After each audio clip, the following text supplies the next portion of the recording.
son imágenes, audios, videos, animaciones, etcétera, que favorezcan, digamos, el desarrollo de competencias en los estudiantes.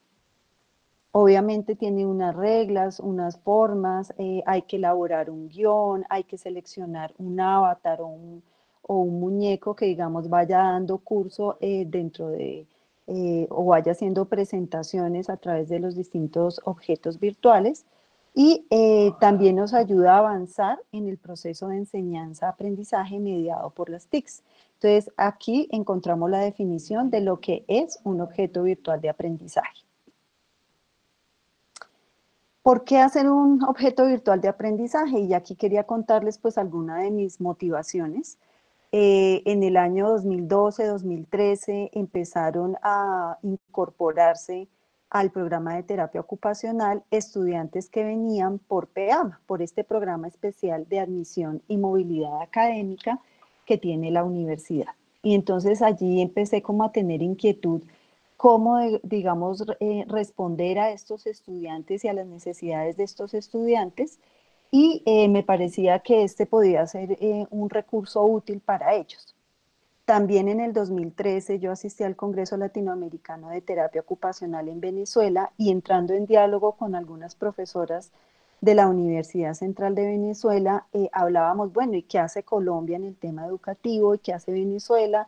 ¿Y por qué en algún momento no podríamos mirar cómo estamos articulando nuestros contenidos? Había también otra inquietud para mí, y era cómo estamos formando a nuestros jóvenes en el uso de la tecnología, ¿cierto? Y cómo algunas herramientas nos pueden permitir ayudar a hacer esta formación en esta tecnología.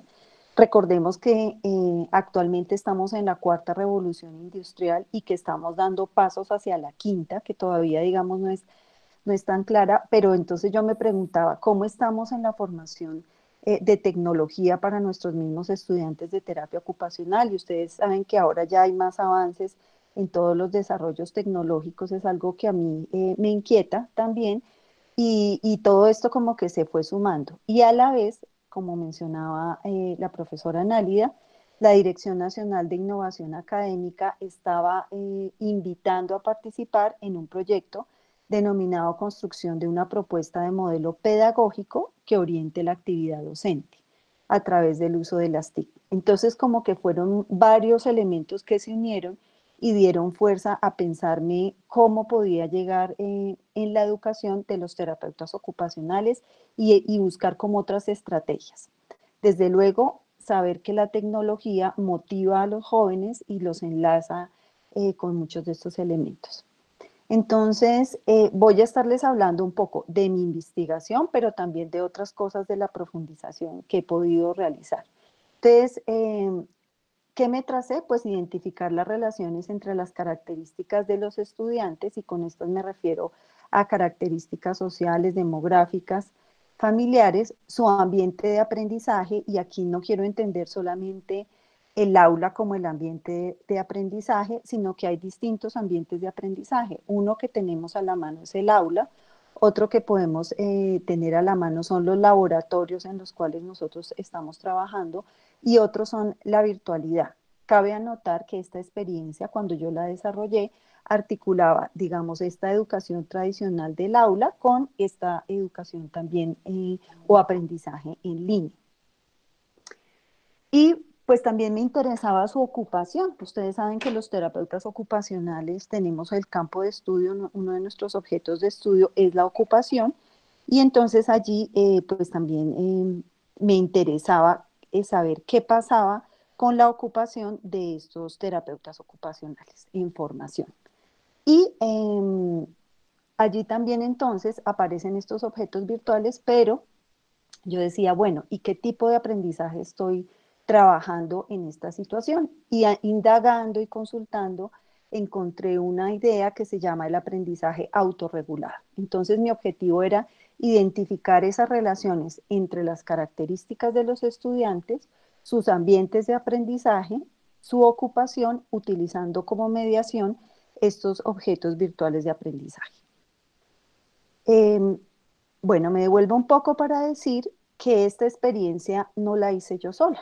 que esta experiencia fue el trabajo en conjunto con los estudiantes, ¿cierto?, interesados en el tema, con el equipo de la Dirección Nacional de Innovación, donde había expertos en pedagogía, en diseño, y fuimos formando un equipo de trabajo. Entonces, esto no se hace solo, esto es en conjunto con un grupo de personas. En el tema del aprendizaje autorregulado, entonces empecé a indagar, bueno, ¿de qué se trata eso? Y algunos autores, como Garello y Rinaudo, hablan que este aprendizaje se da cuando hay motivación para participar de manera reflexiva y estratégica en el aprendizaje dentro de ambientes que favorezcan esta autorregulación. Entonces empecé como a revisar esos elementos y, digamos, partí de esa idea y profundizando me encontré que ese aprendizaje autorregulado también tiene que ver con varios componentes, como lo ha desarrollado Zimmerman, que tienen que ver con la motivación y el afecto, con el comportamiento, con la cognición y la metacognición. Entonces uno empieza a desarrollar estas estrategias articulando, digamos, esos temas de aprendizaje autorregulado y empezando a ver qué se va a encontrar. Yo diría, y lo retomaré en la parte de las reflexiones, que este aprendizaje autorregulado tiene unas etapas iniciales y que seguramente esta experiencia que yo estoy compartiendo en este momento hace parte de las etapas iniciales, pero que esto tiene unos desarrollos mayores. Entonces, no olvidar, digamos, estos elementos.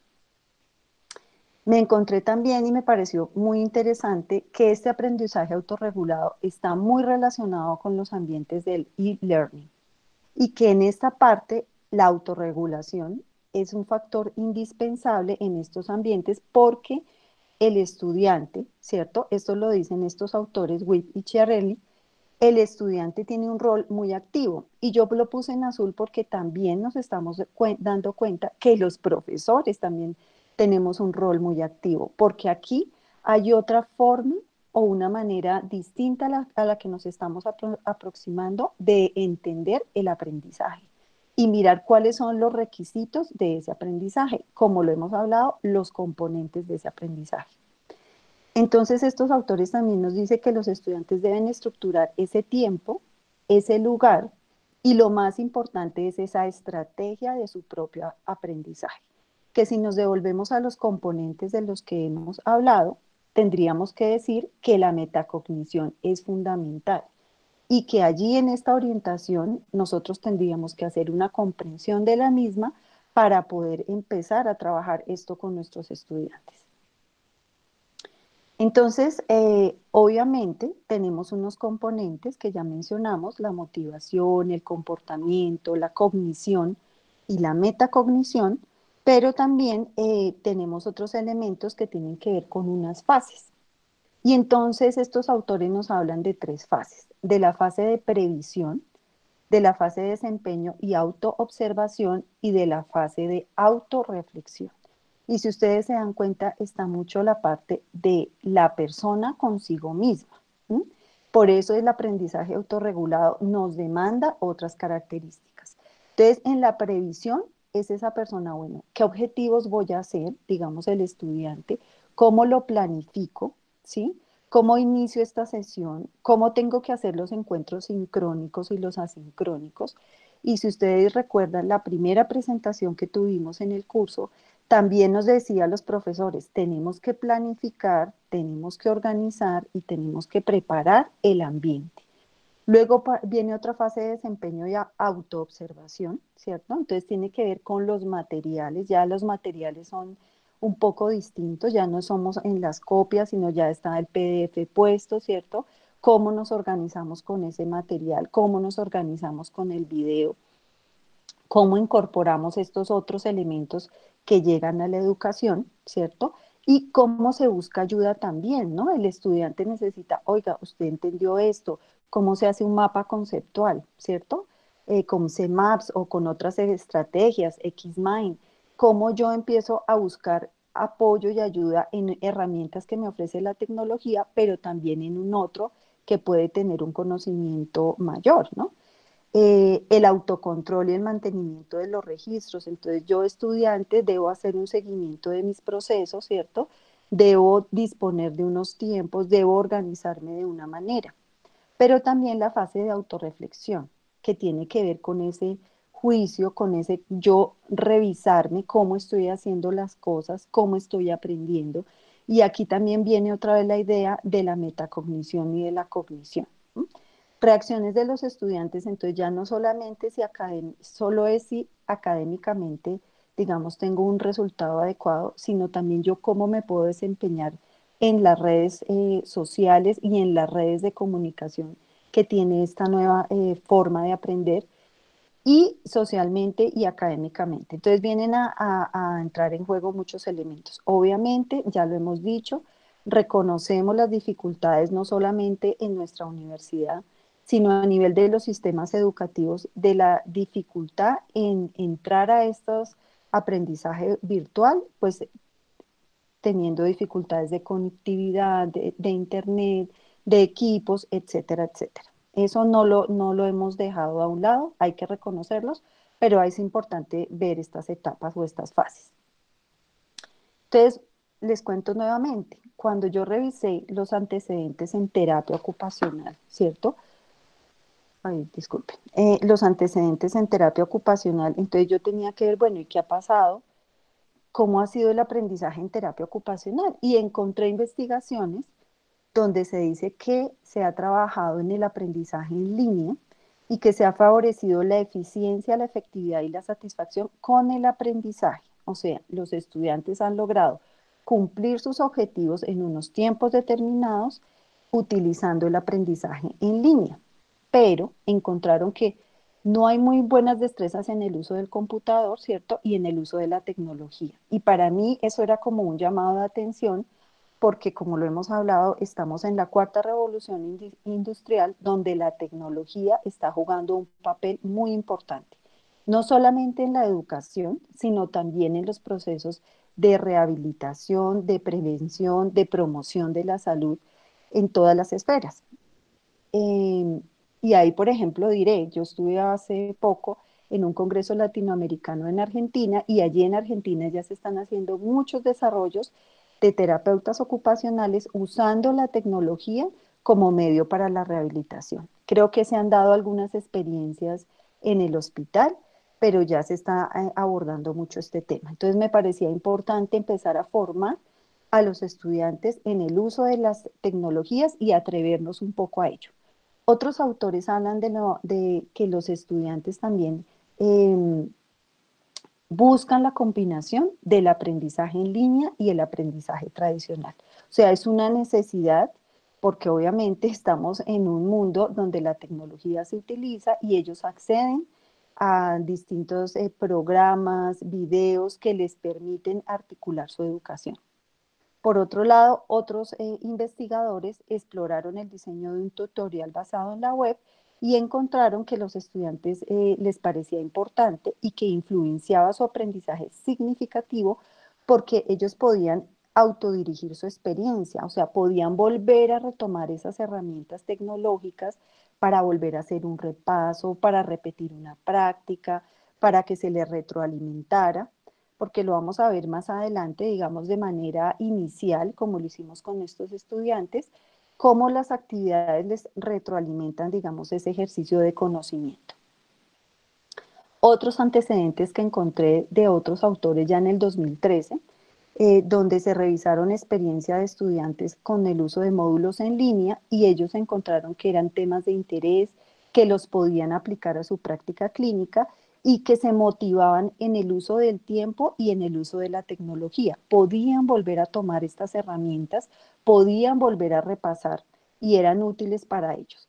Y también encontré que esto les permitía a ellos no solo, digamos, articular o volverse a retomar en algunos momentos de su formación, sino que además les ayudaba a tener mucho más confianza en las redes profesionales, vincularse con otras redes, digamos, tecnológicas que les ofrecieran alternativas. Entonces ahí es para decir dos elementos importantes. Uno, Para mí ha sido necesario y fundamental que los estudiantes avancen en el uso de la tecnología, porque eso no impacta solamente el pregrado, sino que aquellos que acceden en estudios que encontré, aquellos que acceden a la tecnología en el pregrado, tienen más opciones de que en sus posgrados sean mucho más diestros y las puedan desarrollar como a un nivel de avance mayor. Entonces, esto me parecía interesante y que era propicio para la formación de los terapeutas ocupacionales. Vale decir y vale anotar que en el contexto, digamos, mundial, en relación a la justificación de por qué esta asignatura y por qué estos temas en esta asignatura, en el contexto mundial sabemos que el desarrollo de la primera infancia es fundamental, ¿cierto? Que hay elementos del desarrollo cerebral y biológico que hay que favorecer y nutrir, que hay también elementos del desarrollo de aspectos físicos, socioafectivos, lingüísticos, cognitivos, emocionales, etcétera, que son fundamentales para el desarrollo no solo de esos niños, sino de sus familias y el impacto que esto tiene en las sociedades. Niños sanos implican sociedades también más sanas y adecuadas. Familias sanas tienen una implicación grande. Y que esto tiene un impacto en la seguridad y cohesión social de los pueblos, de las veredas, de la ruralidad, de las ciudades, etcétera.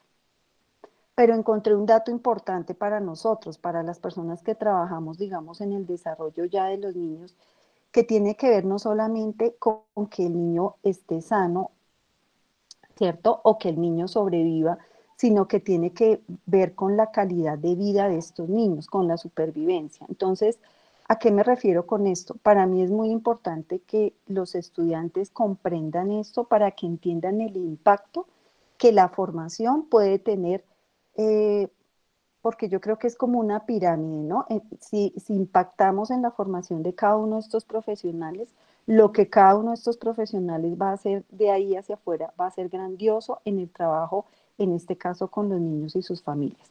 Entonces no es solamente que estén, que sobrevivan o no, o que tengan unas condiciones adecuadas de salud, sino que tengan unas condiciones de garantía de sus derechos, tanto para los niños como para sus familias. Entonces me pareció importante este dato 9 para poner en contexto de la asignatura. ¿Qué encontré también? Encontré unos principios que son importantes para la construcción de un curso en línea y que nos pueden servir a nosotros para orientar estos procesos que se están desarrollando. Uno, pues favorecer el contacto entre estudiantes y orientadores, que es fundamental. Dos, desarrollar reciprocidad y cooperación entre los estudiantes. Digamos que cuando uno hace estas construcciones y ahora la presentación que yo les estoy dando sobre los objetos virtuales de aprendizaje, se escogieron, digamos, varios temas y por grupos cada quien decidió en qué tema quiero trabajar. Y aquí ya había un elemento de cooperación entre los mismos estudiantes para crear su objeto virtual de aprendizaje. Fueron ellos, en conjunto con todo este equipo que les mencioné, que construyeron los objetos virtuales de aprendizaje. Usar técnicas de aprendizaje activo, ¿cierto? Entonces, cómo nosotros que estamos entendiendo los procesos de aprendizaje y cómo influyen en los niños y en su desarrollo, tenemos que poner estos procesos de aprendizaje al servicio de nosotros mismos. Y aquí son los elementos de cognición y metacognición de los que hemos hablado que tienen que ver con el aprendizaje autorregulado. La importancia de la retroalimentación, que es fundamental y que los estudiantes siempre quieren que uno les esté retroalimentando, retroalimentando, retroalimentando. Tener en cuenta el tiempo en la tarea a realizar, es decir, cuánto le ocupa al estudiante, por ejemplo, la tarea que nos han dejado Jaime y otros profesores del curso, cuánto tiempo ocupa el estudiante en desarrollar esa tarea, cómo hace el estudiante esa tarea, ¿cierto? Entonces, ese elemento. Dar a conocer qué se espera después de el trabajo que se plantea, qué es lo que esperamos de los estudiantes, que está muy vinculado con el objetivo, y respetar los talentos diversos y las formas de aprendizaje. Por ejemplo, en la actividad que yo les planteé para la construcción de los objetos virtuales de aprendizaje, algún estudiante me dijo, profe, yo no quiero, yo quiero trabajar solo, a mí me gusta. Entonces yo dije, bueno, vamos a hacer la experiencia y él decidió hacer su objeto virtual de aprendizaje de manera independiente. mientras la mayoría lo hicieron en grupo. En esa investigación, pues fue un estudio cualitativo descriptivo realizado a estos estudiantes de la asignatura. Yo utilicé unos instrumentos que fueron los objetos virtuales para el aprendizaje en el campo educativo, donde identifiqué unas características sociodemográficas, unos ambientes de aprendizaje y elementos de la ocupación humana relacionados con la ocupación de ser universitario. Y realicé una observación participante en las distintas tutorías. Yo iba tomando como notas de campo, iba haciendo mi diario de campo de lo que yo evidenciaba del trabajo que se estaba desarrollando con unos criterios. Entonces, acá les presento, digamos, una idea de lo que planteamos desde terapia ocupacional o lo que yo pensaba que estaba ocurriendo allí. Había unos sujetos, perdón,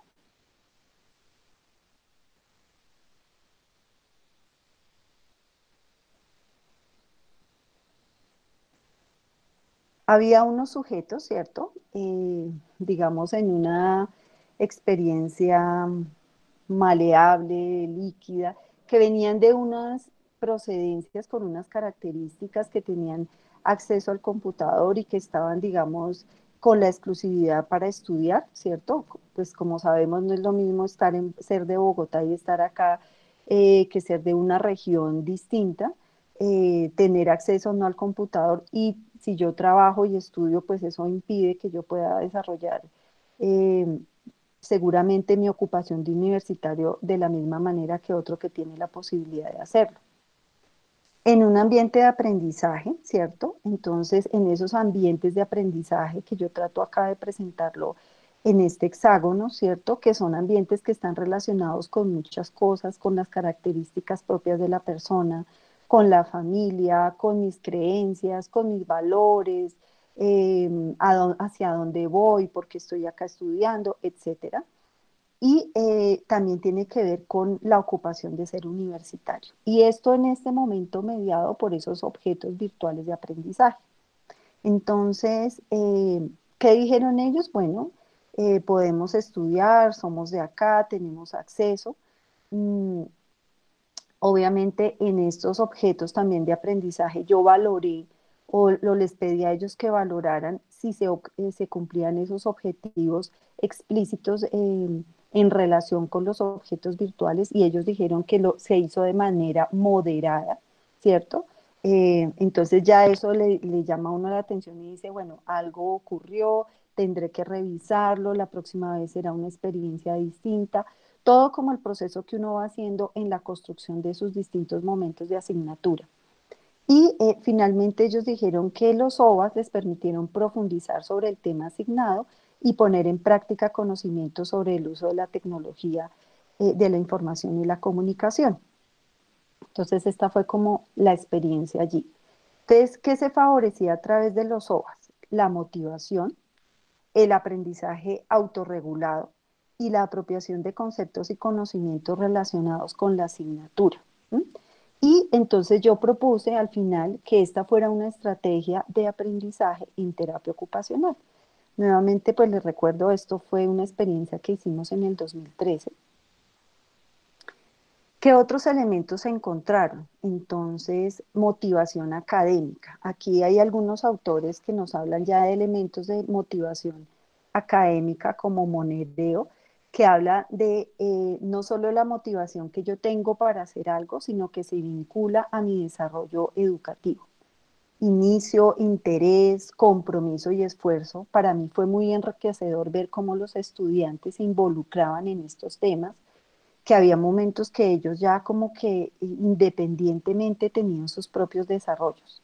Eficacia, entonces planear y cumplir con los objetivos para el desarrollo de su objeto virtual de aprendizaje y un aprendizaje autorregulado relacionado con la motivación, con planear su propio tiempo y con ser capaz de interactuar con otros profesionales, como les decía, los diseñadores, los de pedagogía, conmigo, en reuniones con ellos mismos. Entonces, este tipo de estrategias pues nos ayudaba también a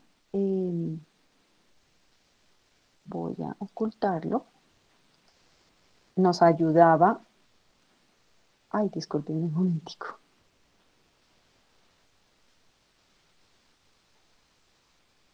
nos ayudaba a que ellos continuaran con sus procesos de aprendizaje. Bueno, entonces les voy a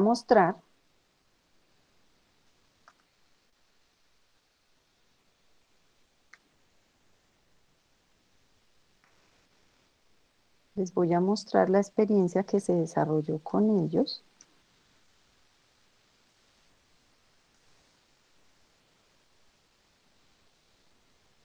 en el curso.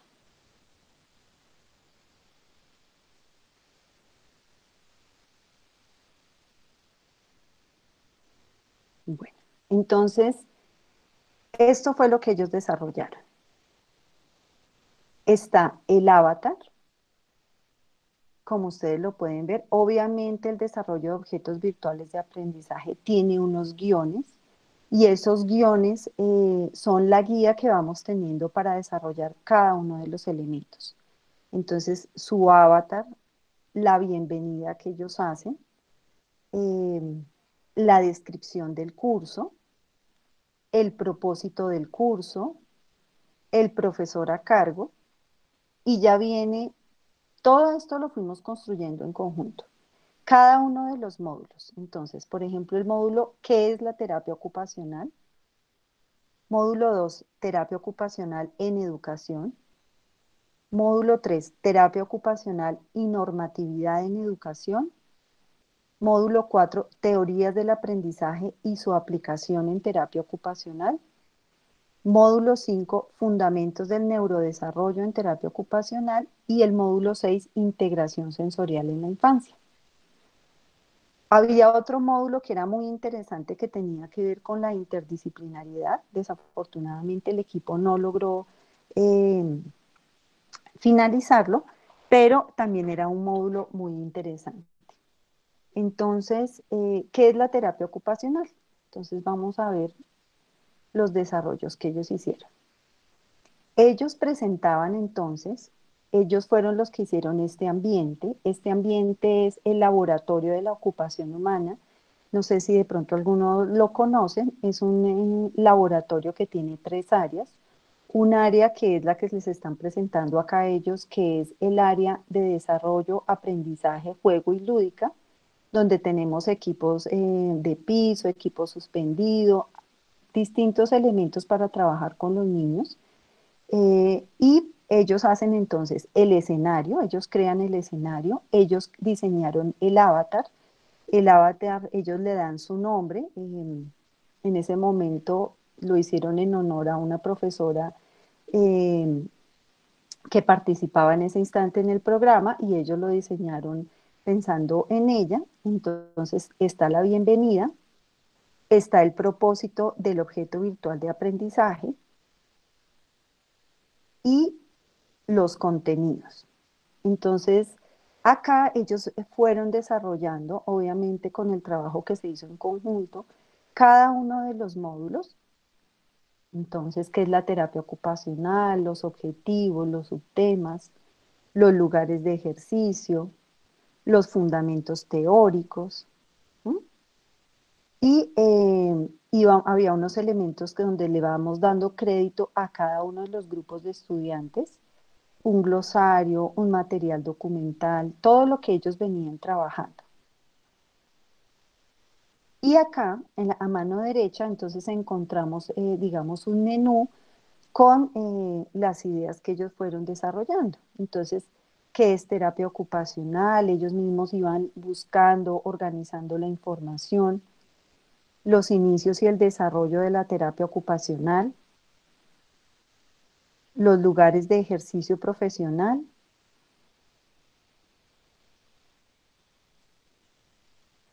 los fundamentos teóricos. Entonces, ellos mismos iban tratando de hacer la interactividad de estos procesos y al final desarrollaban unas actividades. Entonces, de acuerdo al módulo, digamos que se iba desarrollando, al final se planteaban actividades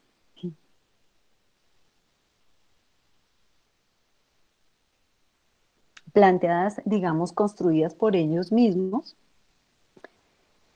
Y estas actividades interactivas que permitían verificar, entonces ustedes se dan cuenta aquí el avatar ya cambia la postura, ¿cierto? Ya tiene una carita sonriente, o si por el contrario de pronto eh, cometemos un error, entonces el avatar también cambia, digamos, su mirada y como que tenemos que revisar lo que estamos haciendo.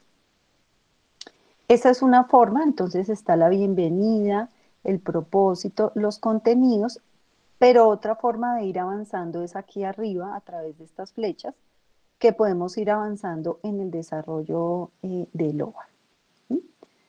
Y buscando que sea interactivo. Como les digo, obviamente esto ha tenido unos desarrollos cada vez mayores, se han incorporado videos, se han incorporado grabaciones, se han incorporado, digamos, distintos elementos que permiten seguir construyendo.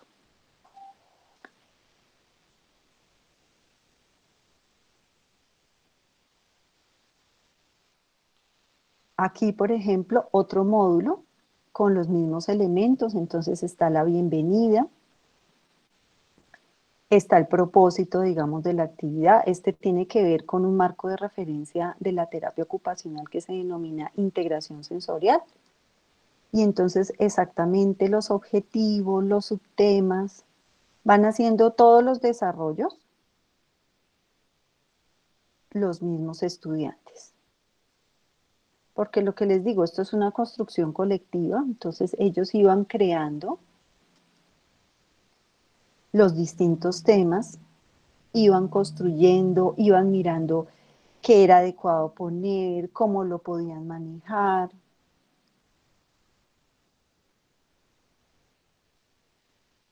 En este momento, por ejemplo, en esta asignatura, este curso y estos objetos virtuales ya están dispuestos para los estudiantes. Si ellos quieren, pueden ingresar en el momento que ellos consideren y revisar pues estos cursos. Y al final, también como les decía, entonces ellos ponen sus actividades. ¿Sí? Entonces lo mismo vamos a diligenciar aquí rápidamente. Entonces, si está bien, si está mal. ¿Sí? Esto es una construcción de los mismos estudiantes.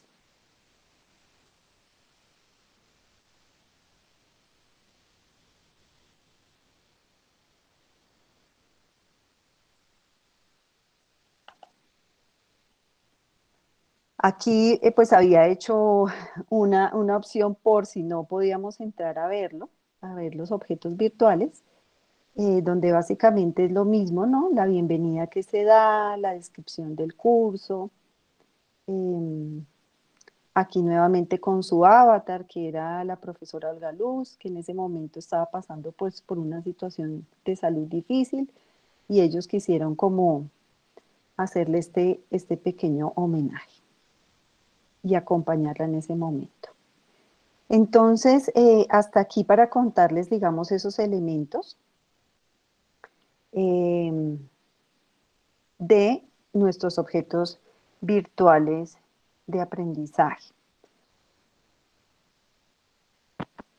Gracias, Eliana. Entiendo que acabas de terminar. No, no, no. Ah, Hasta bueno, ahí era esa partecita que quería contarles y contarles perfecto. entonces unas reflexiones que han surgido a partir de esto.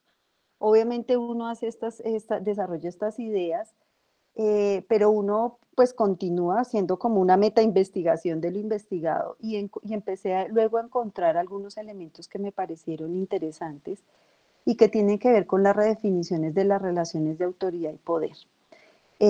Utilizando, digamos, la tecnología y pensando también en estos elementos de formar ciudadanos para tomar mejores decisiones. Y entonces aparece un autor muy interesante que es Cobo, donde nos empieza a hablar del pensamiento computacional y de ese conjunto de habilidades y conocimientos para explorar diferentes formas de resolver problemas.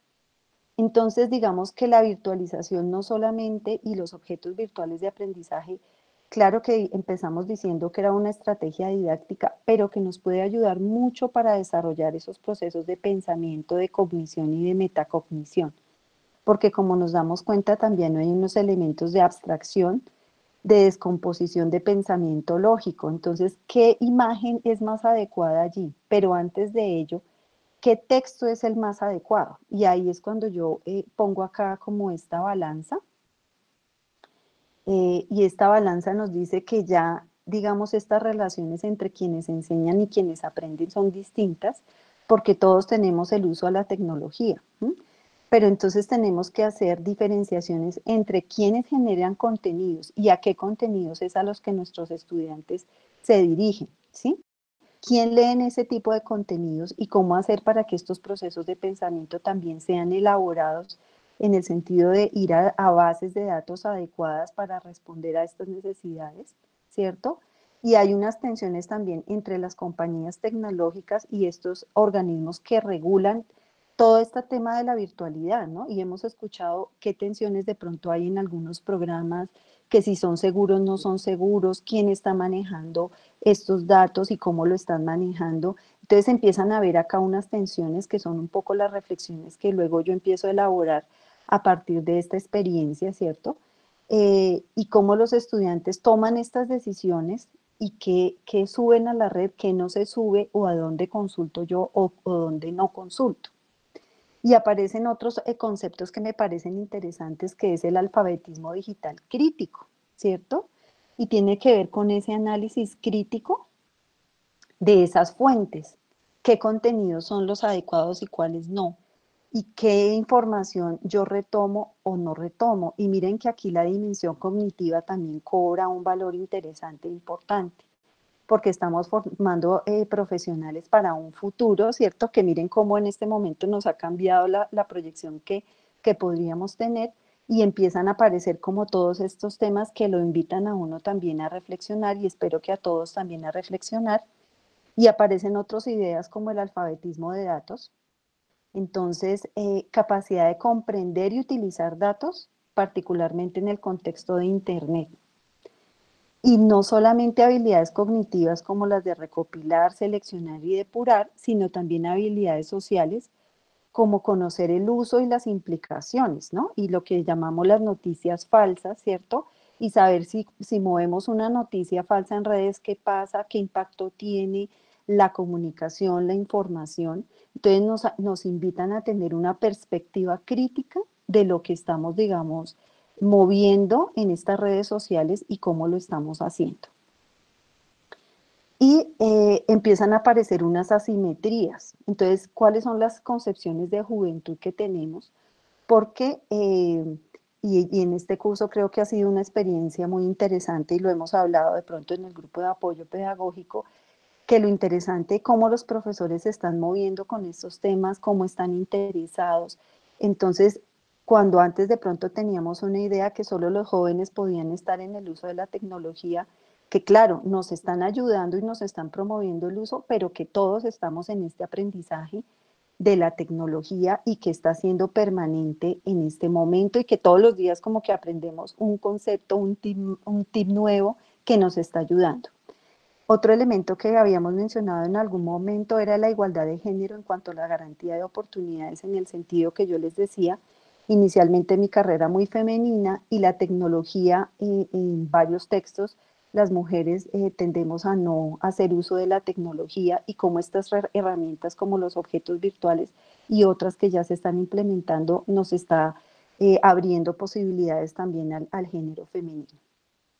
Entonces, ¿qué pasa ahorita ante el COVID? Como reflexionando en casa en todas estas situaciones, pues también es un cambio que requiere esta situación, digamos, yo digo, de emergencia sanitaria y educativa, que requiere que un aprendizaje virtual nos lleve a un aprendizaje de la flexibilidad, como lo han hecho ya en otros países, y reconocer pues que esta estructura de la escuela pues tal vez no es tan replicable en línea y que nos tenemos que adaptar y mover.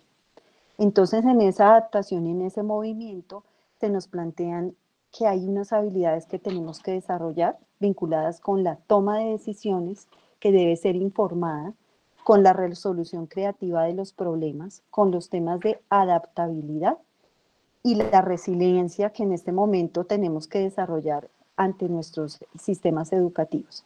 Entonces, esa era un poco la experiencia que les quería contar. Subiremos, digamos, toda la información al curso y pues les agradezco nuevamente su participación y su continuidad en esta experiencia. Muchísimas gracias, Eliana. Muy buena presentación. Gracias por tu esfuerzo. Todas estas actividades del OVA son en horas, obviamente, fuera de la hora académica usual. Entonces, cuando de pronto la motivación y el compromiso de todos y cada uno de los presentes nos ayuda a recrear e innovar.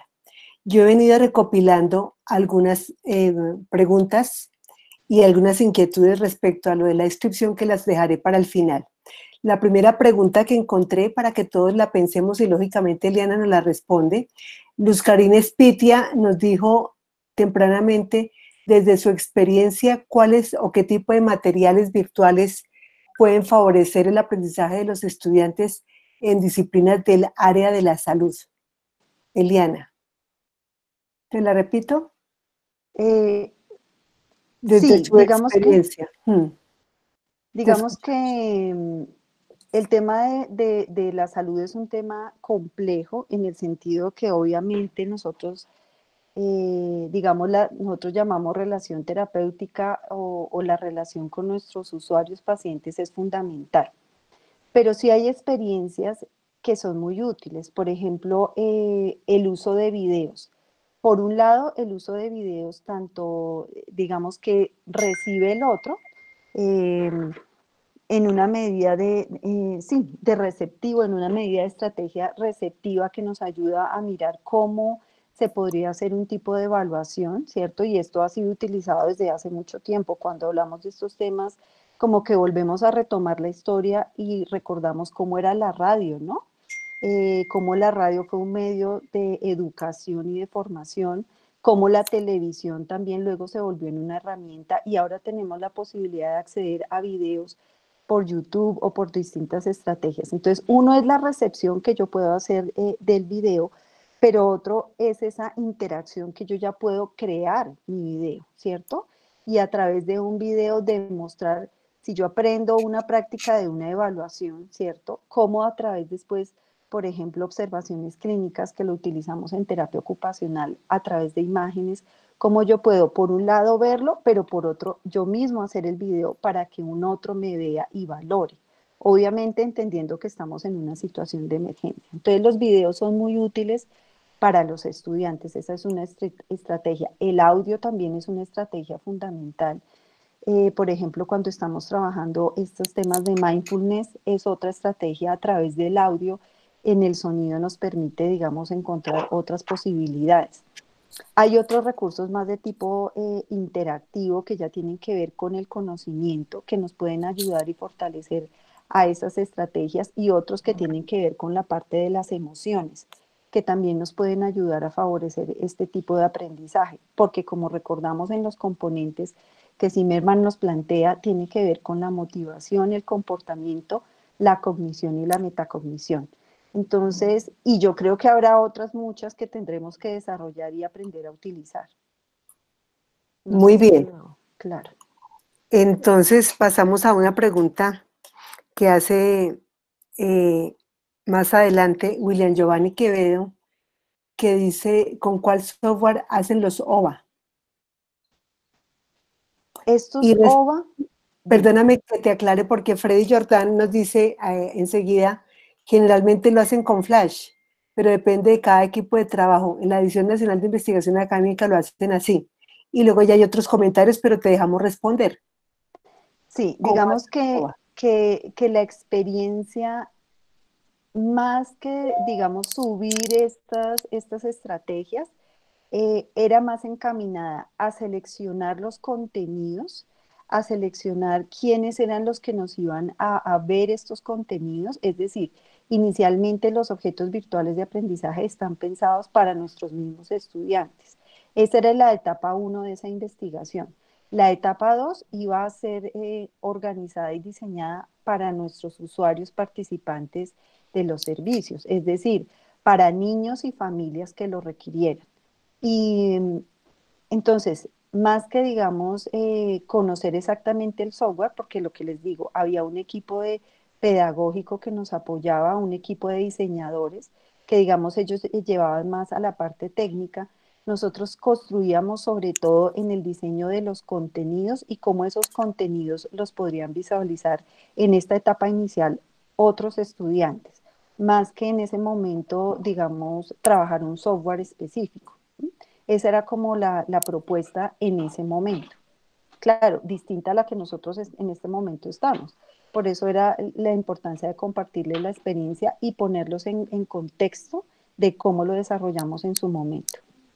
Yo hago un complemento a la respuesta de Eliana para todos. Yo hice el curso de electrocardiografía por los años 90 y realmente mi trabajo fue estar allá en lo que yo llamo la casita blanca, que es actualmente la innovación académica, y el monitor o la persona que nos colocaron y que me colocaron en esa ocasión era el artista de la tecnología y yo lo que hacía era ver cómo construía los trazos electrocardiográficos, o sea que la parte tecnológica viene la asesoría de la división y quizás uno no es el experto para complementar la respuesta de Eliana. Finalmente, en cuanto al mismo punto, aquí complementa a alguien que dice César Andrés Cortés que efectivamente ahora se hace con HTML5 y finalmente pues lo aclaran en la edición nacional de investigación académica. Ahora la profesora Aura Lucía Leal pregunta que, bueno, serían dos con preguntas, ¿qué es un avatar y cómo se construyen? Un avatar es un elemento que, digamos, es un personaje que responde como a la intencionalidad que tienen las personas en la presentación, ¿cierto? Es elegido por ellos. En este caso, los estudiantes decidieron hacer una figura de una mujer que le hace honor y recuerdo a la profesora Olga Luz, que ya no nos acompaña en el departamento porque se trasladó a otra sede, pero que en ese momento estaba pasando por una situación de salud difícil y los estudiantes decidieron hacer el avatar, hacer la construcción de ese personaje eh, que es esa profesora. Pero el avatar puede ser algo que nosotros queramos diseñar. Entonces, por ejemplo, el profesor Roberto Amador en una de sus presentaciones se presenta a él como el avatar hecho en plastilina y a Nachita hecha tecnológica. Entonces, eso tiene una intencionalidad en el diseño de cada avatar. Y si ustedes, y si nos damos cuenta, también va muy movilizado por la emoción, por el afecto, por lo que yo quiero representar en ese momento que se está desarrollando. Entonces, el avatar es algo muy personalizado que cada persona puede construir. Entonces, hubiéramos podido, no sé, hacer, a veces hacen, por ejemplo, un Einstein y es el que identifica durante todo el objeto virtual. O si están hablando de algún otro elemento, por ejemplo, si es una clase de ingeniería, entonces utilizan un robotcito. Eso depende de lo que se quiera diseñar. En este caso, todos los estudiantes se pusieron de acuerdo en hacer una terapeuta ocupacional con su uniforme de terapia ocupacional en el laboratorio de la ocupación humana. Bueno, al respecto del avatar, bueno, el profesor Alejandro González escribió un párrafo aquí, voy a tratar de leerlo porque está como en frases un poco entrecortadas, pero él dice que el avatar se asimila a lo que se usaba o se usa todavía, pregunta, de caritas felices, de caritas tristes, cuyo uso parece que ha tenido muchos cuestionamientos, muy del tipo de educación preformateada en planeadores. No sé qué comentario te merezca, Eliana, al comentario del profesor González.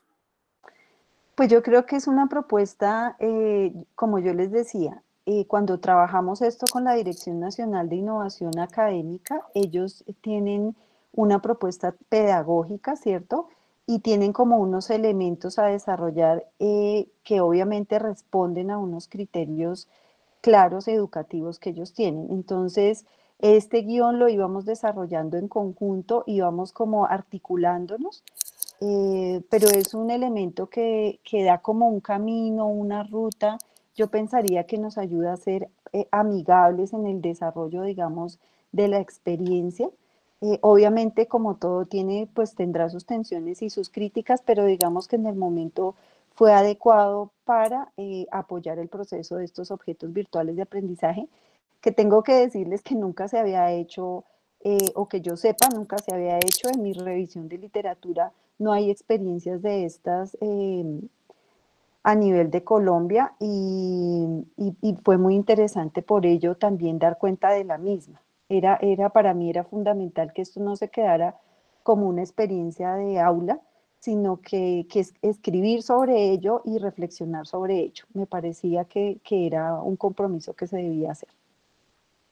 Yo complementaría para todos que la lúdica en general es un aspecto muy rico de la didáctica y quizás en mi mente ahorita yo evocaría que el avatar o alguna figura o alguna dramatización podría estar vinculado a la lúdica.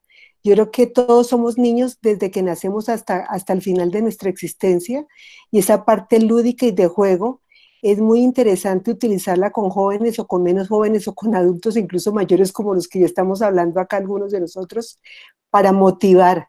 Entonces, dramatizaciones, diferentes roles, diferentes juegos, diferentes figuraciones, creo que serán útiles y serían tema de otra conferencia. Todavía me quedan acá un par de comentarios y creo que nos quedan unos pocos minutos. Jenny Andrea Silva dice a la profesora Eliana, ¿tú consideras que en este momento puede ser útil realizar diarios de campo cuyo registro sea direccionado para el análisis de situaciones y determinantes en salud? En caso de que sea una buena estrategia, ¿de qué manera, con paréntesis virtual, se puede compartir el material registrado por cada estudiante? Diarios de campo y mundo Los virtual. diarios de campo son una estrategia, digamos, muy relacionada desde las ciencias sociales, desde la educación. A mí me parecen una estrategia interesante en el sentido que nos permite, por un lado, hacer la descripción, pero por otro lado, interpretar y argumentar. Eh, es interesante en la medida que nuestros procesos de pensamiento se van reconstruyendo, ¿cierto? Porque cuando uno escribe, ya pasa por otros procesos más de elaboración, ¿cierto? Que solamente la situación inicial. Me parece muy interesante. Obviamente con estos temas de la virtualidad dependerá también del número de personas que participen en la estrategia, ¿cierto?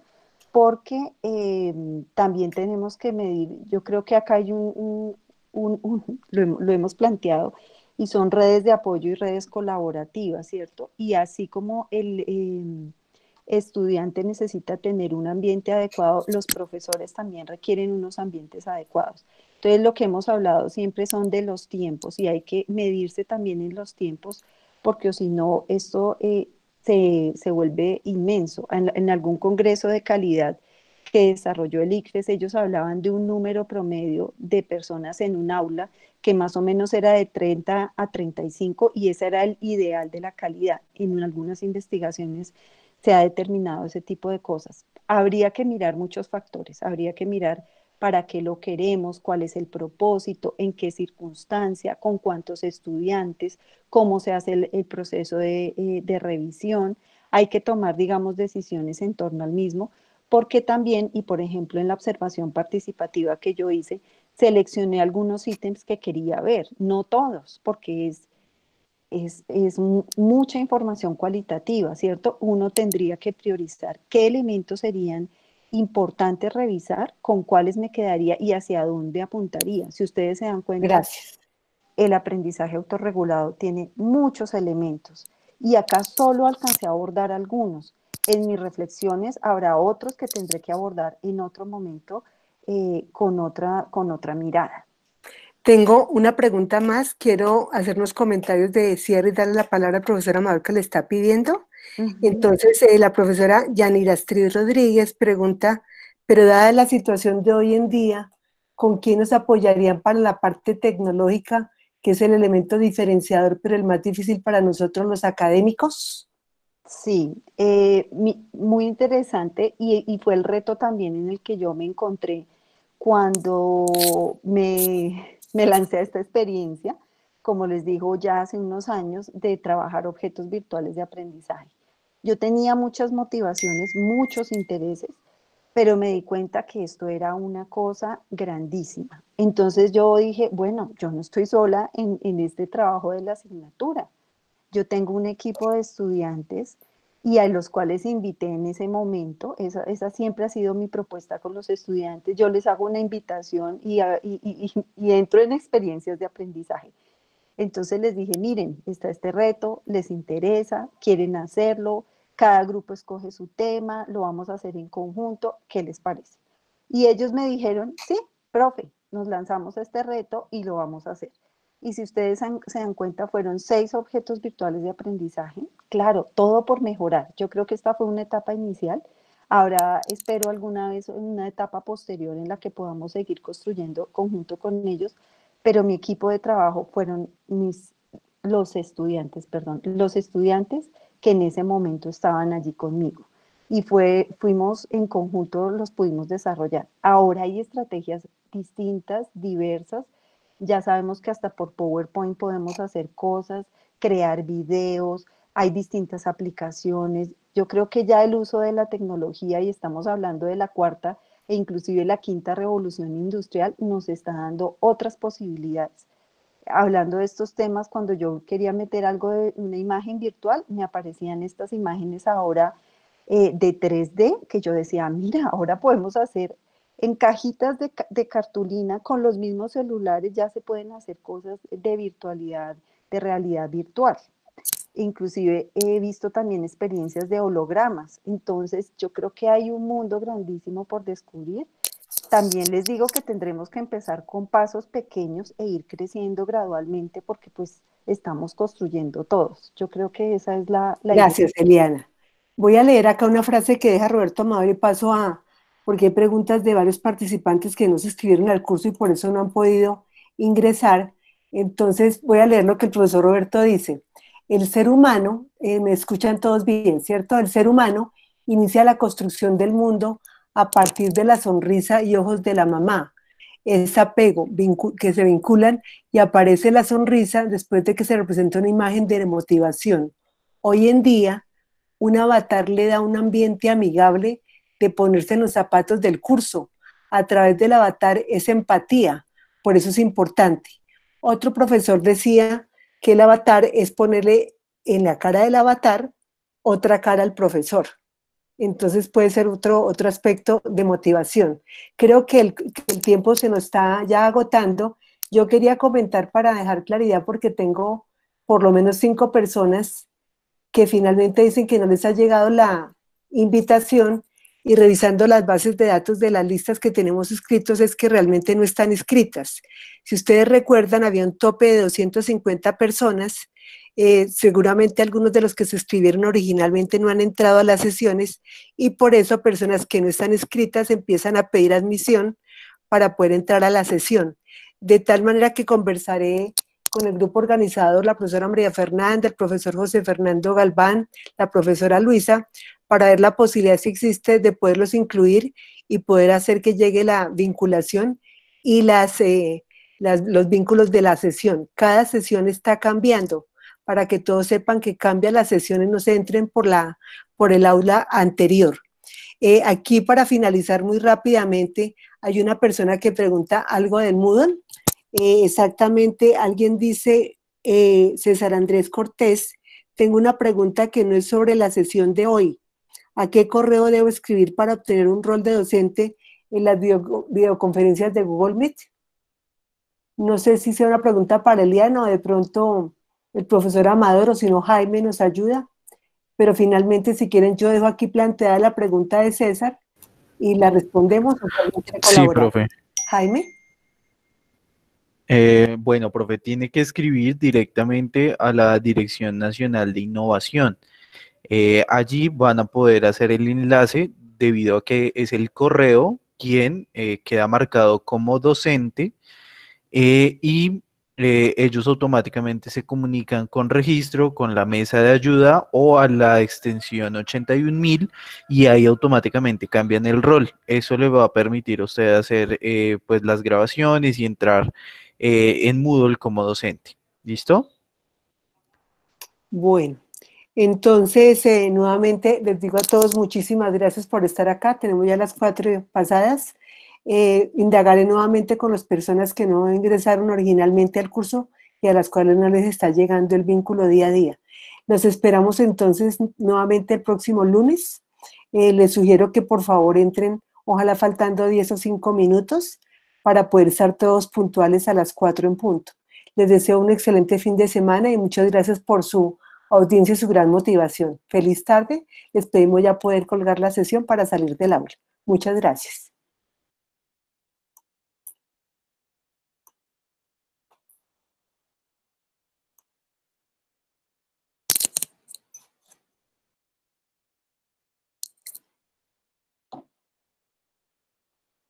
Pues yo les voy a enseñar. En realidad no tengo claro, no